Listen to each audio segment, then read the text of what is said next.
Hi, and welcome to today's Daily Chronicle. Today is Wednesday, November 27th, 2024. Will you be going on holiday to Greenland next year? Greenland is about to open up to adventure-seeking visitors. How many tourists will come is yet to be seen. But the 3 new airports will be bringing profound change. Greenland's capital is a tiny city with big plans. Large aircraft will soon be able to touch down here before the new Nuuk International Airport officially opens on 28 November. There will be direct flights from Copenhagen, and by June, twice weekly connections from New York. It's the first 3 airport projects, costing more than $800 million, intended to fling this Arctic territory wide open to travelers. Spanning more than 2 million square kilometers, the world's largest island exists on scale so vast it's hard to conceive.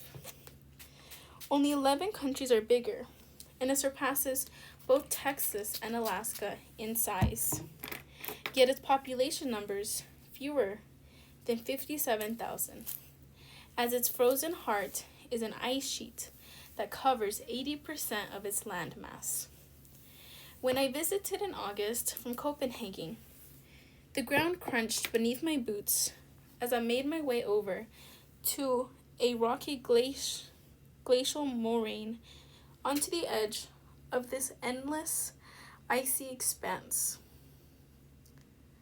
that stretched beyond the misty horizon. Both mighty and magical, it was a humbling reminder of the awesomeness of nature. Hours earlier, I touched down at Kangar Airport. Up until now, the remote cluster of prefabricated buildings in Greenland's desolate Wild West has been the country's main entry point, and most international visitors will have landed here. Built during World War II, the former American Air Base is one of the country's few airstrips long enough for jet planes. Greenland's mountainous and ice-bound airstrips long enough for jet planes. Greenland's mountainous and ice-bound topography means that there are no roads between settlements. Instead, there is a network of small airstrips and heliports.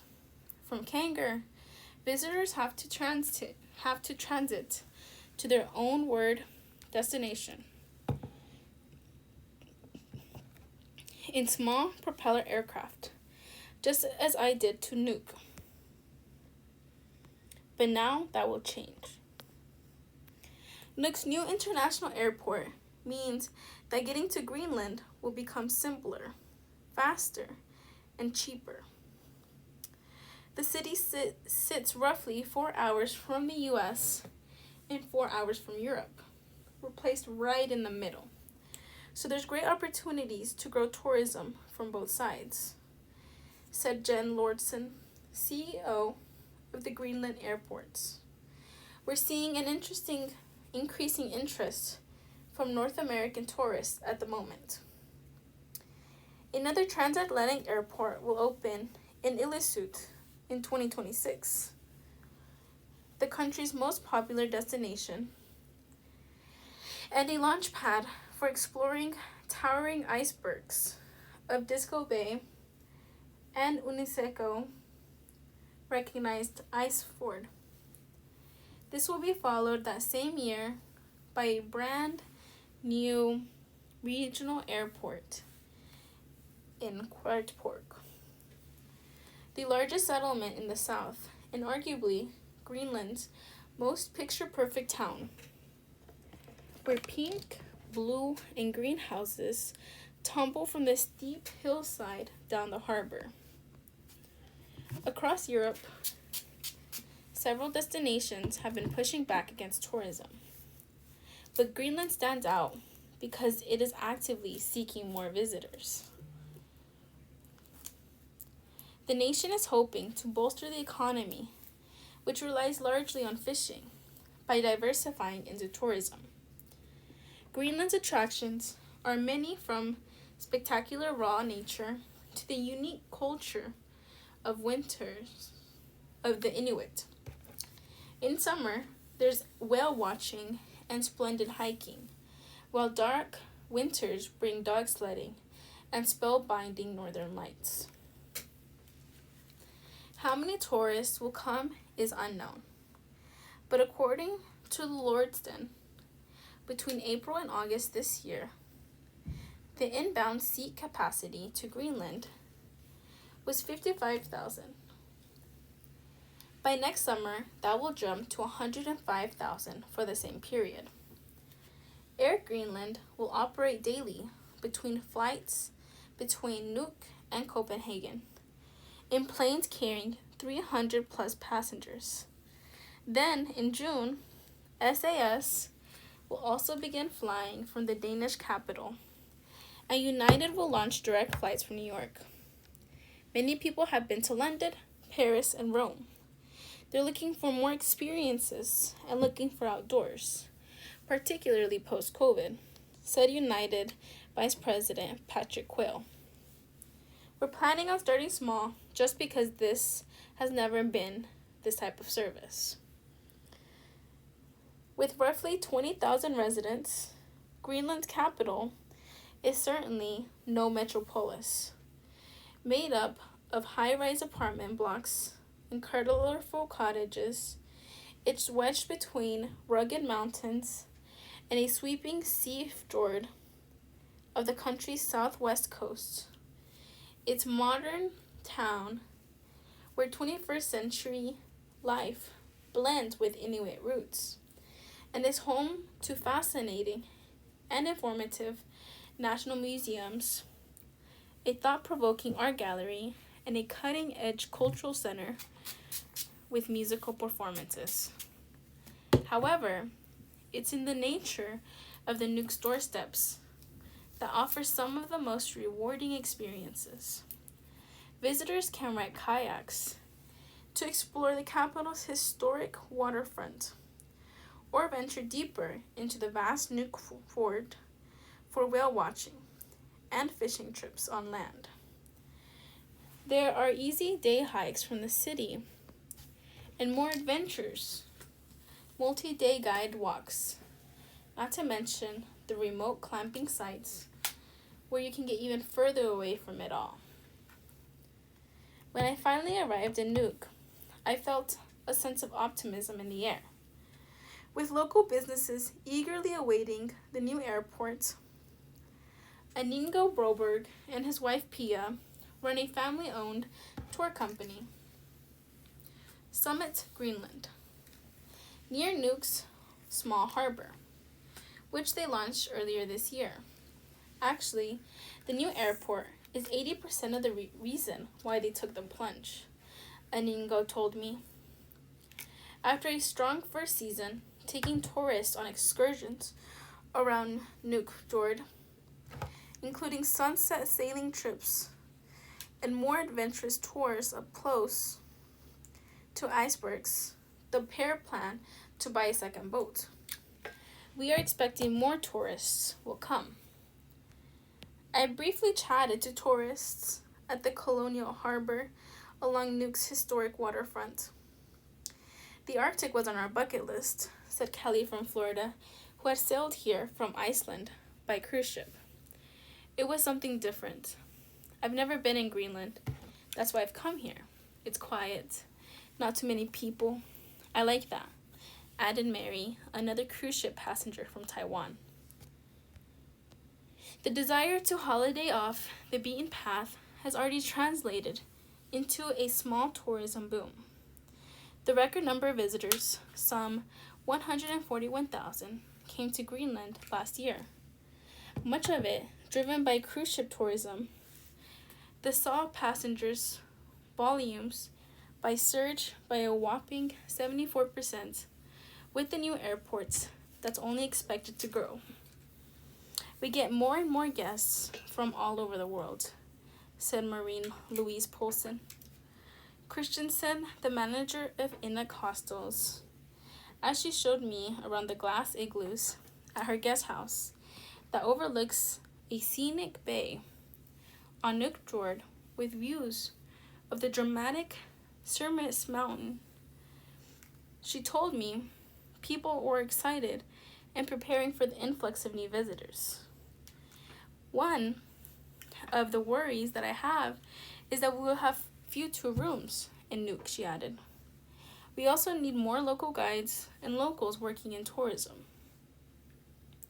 Several new hotel projects are reportedly in planning, but analysts by Tourist Board Visit Greenland suggest both Nuuk and Ilusut should face a shortage of accommodation that may well limit visitors, which is why Air Greenland's chief executive, Jacob Nitter Sorensen, believes there won't be explosive growth. I think it's going to be a bit organic in the beginning, he said. There's a lot of positivism toward tourism growth and what it can do for Greenland, but only if it's done right, emphasizes Stein Selmer, an independent sustainable tourism consultant.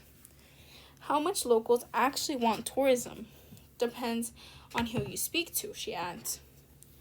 Indeed, frequent crowds of tourists in popular places, such as Ilulissat and Court, have caused frustration among some locals.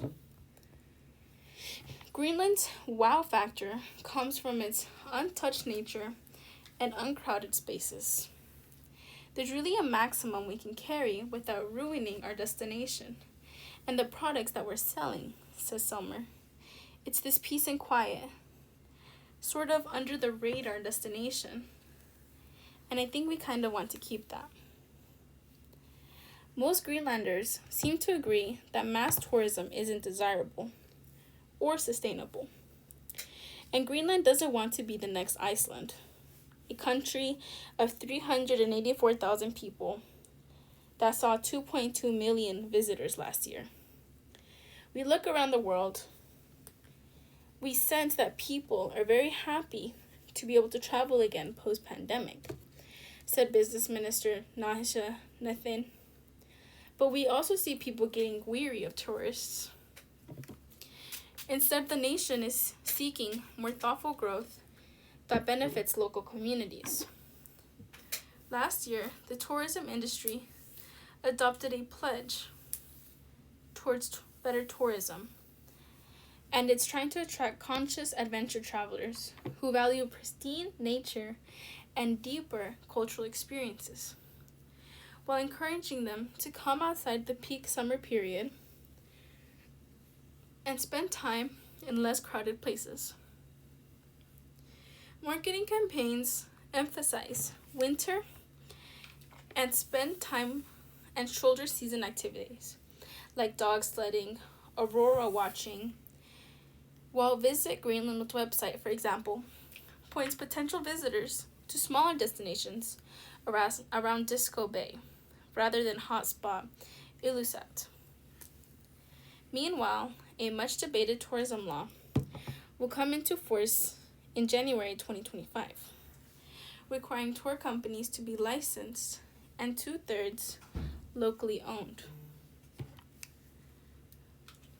It will also introduce a traffic light system of red, orange, and green zones, and they levy a tax of 30 kroner per night per visitor.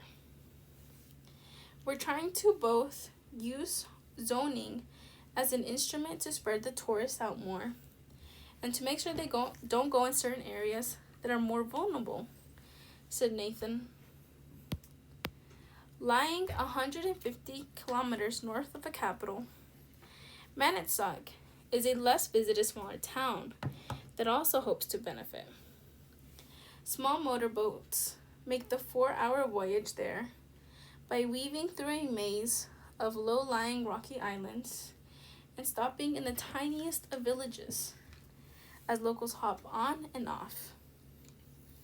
Sitting below a striking mountain range, Manitsock's colorful, weather-beaten buildings, straddle a rocky outcrop along the coast, rather fancifully nicknamed the Venice of Greenland.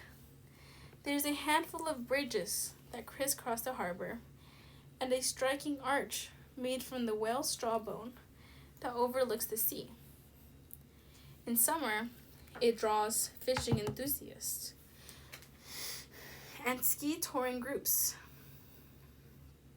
It's also a jumping off point for hikes to the astonishing Inuit Tasersot, a turquoise body of water lying beneath jagged great peaks, dubbed the Great Lake of Giants in English, and for boat trips, the breathtaking Eternity Fjord, where blue-hued glaciers calve into the sea. There's a lot to sell in our area. We have so many fjords, so many beautiful places, said old Zeeb Skyfe, the owner of Manitsock Adventure Tours, which runs hiking and fishing tours. The closure of the local fish factory a decade ago saw people move away.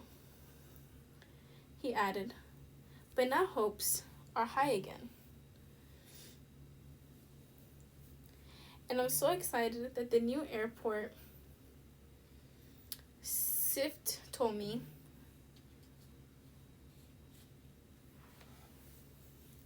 I just hope that more young people will get into tourism and start a business. Severe weather threatens Thanksgiving travel for millions, as official warns of delays.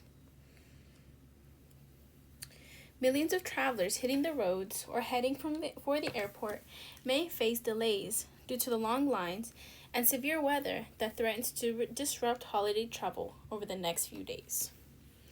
Nearly 80 million people are expected to travel in various ways, including cruises during Thanksgiving, according to the AAA. The organization projects that nearly 72 million people will travel by car over the holiday period, and about 6 million will travel by plane within the U.S.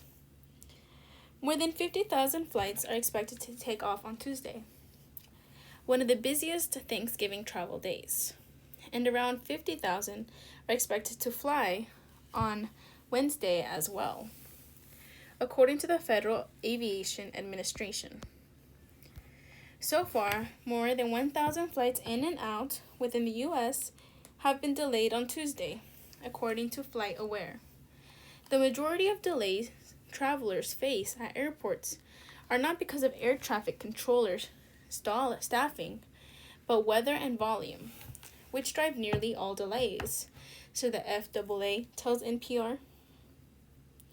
For the Thanksgiving holiday travel period, the FAA will implement traffic flow management initiatives to address any staffing shortages as needed. The FAA says that it has more than 14,000 air traffic controllers and plans to hire over 2,000 more. Transportation Security Administration Chief David Pekosk on Tuesday urged flyers to pack a little patience and understanding as they make their travel plans. Travelers, airports will be busy today and tomorrow. Please be sure to arrive at least 2 hours early for domestic and 3 hours for international flights, Pekosk wrote in a social media post.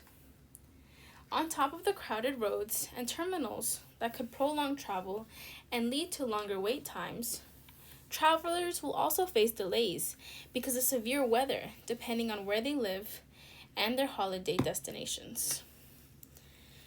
Messy Thanksgiving travel possible in the eastern half of the U.S., including potential central northern tier winter weather. The National Weather Service, NWS, said in an advisory on Sunday. Heavy snow can be expected in higher elevations of the Central Rockies, and moderate to heavy rain will move across the Tennessee Valley region and southeastern states to the Appalachians and mid-Atlantic regions late Wednesday into Thursday, according to the NWS. John Carr, National Aviation Meteorologist for the NWS, says there may be travel issues for those in the New York and Boston areas Tuesday as heavy rain and wintry weather moves across the region. Travelers could also face delays in San Francisco on Tuesday. On Wednesday, most of the country will be in pretty good shape for travelers. But for those flying into areas like Aspen, Colorado could be delayed by snowfall, Carr says. Thanksgiving Day, a storm system moves into the mid-Atlantic region. It's primarily going to be rain, and for the mid-big cities of the Northeast, D.C., Philadelphia, New York, Boston, all could some delays due to inclement weather, such as most ceilings and lower visibility with the rain. Carr says the storm system will move out on Friday and cause gusty winds, he says. A public service campaign by the U.S. Department of Homeland Security on Friday urged travelers to prepare by setting alerts in the FEMA app and following the NWS for updates. It also cautioned drivers to make sure their emergency car kit is fully stocked. Deep inside Norwegian Fjord, a dream of farming salmon sustainably. If you eat salmon, odds are that it comes from a salmon farm, with a fifth of the salmon that Americans eat coming from Norway. NPR's Rob Schmitz went to Norway West Coast recently, visiting fish villages and fish farms to see how the growth of salmon farming is affecting the wild population.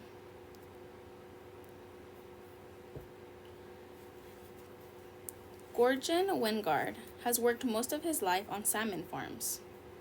He says the Norwegian coastline is perfect for farming Atlantic salmon because of the optimal temperature, salinity, and oxygen levels. As Norway exports more salmon across the world, the industry has become under criticism from environmental groups who say salmon farms are irreversibly impacting the pristine environment of Norway fjords.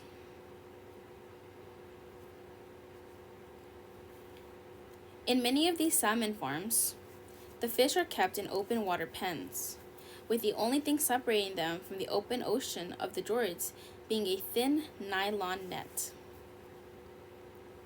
Wengard says they inspect the net every day and look for holes, because they don't want the salmon to escape.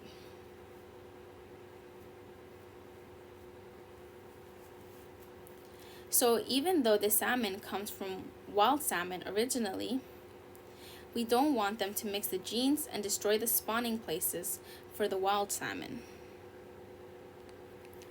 Population decline.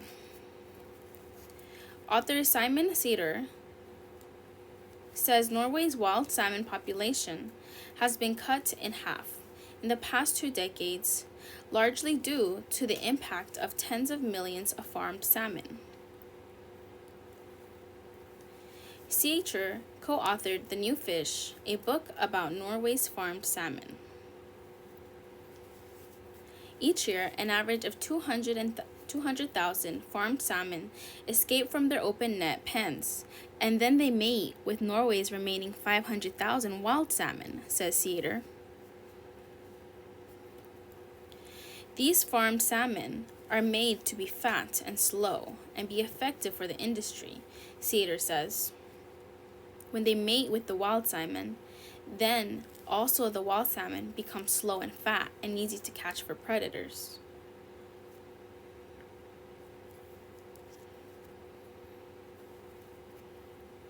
The mixing of the salmon populations has dangerous consequences. Norway's wild salmon stock is rapidly dying out. A study this year by the Norwegian Institute for Nature Research and the Institute of Marine Research found that nearly a third of wild salmon in Norway have significant genetic changes due to the interbreeding with escaped farmed salmon. Sea lice. They're tiny crustaceans that attach themselves to salmon, feed on them, and reproduce. These sea lice have lived for ages just on wild salmon. Swimming by, they attach to it. And then when you gather millions of big salmons in the fjords and sea lice get into that, it's like heaven for the sea lice, says Cedar. Solutions.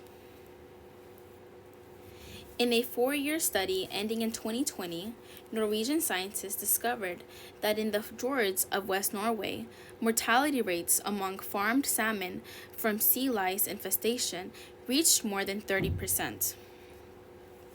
Salmon farms use chemicals like pesticides to treat their fish, but scientists have discovered that sea lice have evolved to become resistant to the chemicals.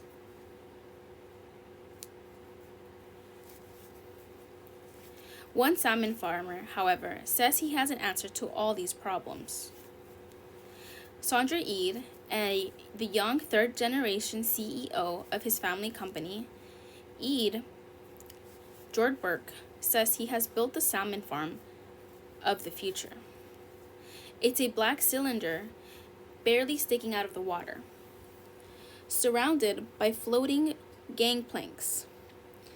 It's the cap of a 72-meter deep tank with 200,000 salmon swimming inside. This is a closed pen salmon farming. No escaped salmon and no salmon lice. This is all about giving the optimal life for the fish inside, Eid says. And then of course, when you take away the salmon lice, you have no lice treatment. So you don't have the handling. And that's responsible for 60 to 70% of all the mortality in the industry. So then you can focus on how can we create the best day for the fish. Eid and a team of his company's engineers put years of work and hundreds of millions of dollars into this closed pen, which circulates ocean water into it and keeps lice out. It also filters out salmon waste, a big contributor to rising nitrogen levels of the fjords. This waste creates biogas, which in return creates energy. Eid is now working on using that energy to power this facility. Eid's closed-loop project raises the question, why isn't the entire industry farming salmon this way? Eid says when he and his team looked for the technology to do this, it wasn't there. He had the money to try to create it, so he did it. For me, it's like, it is the right thing to do, and I 100% believe it from the bottom of my heart, and I know my father would have done the same, he says.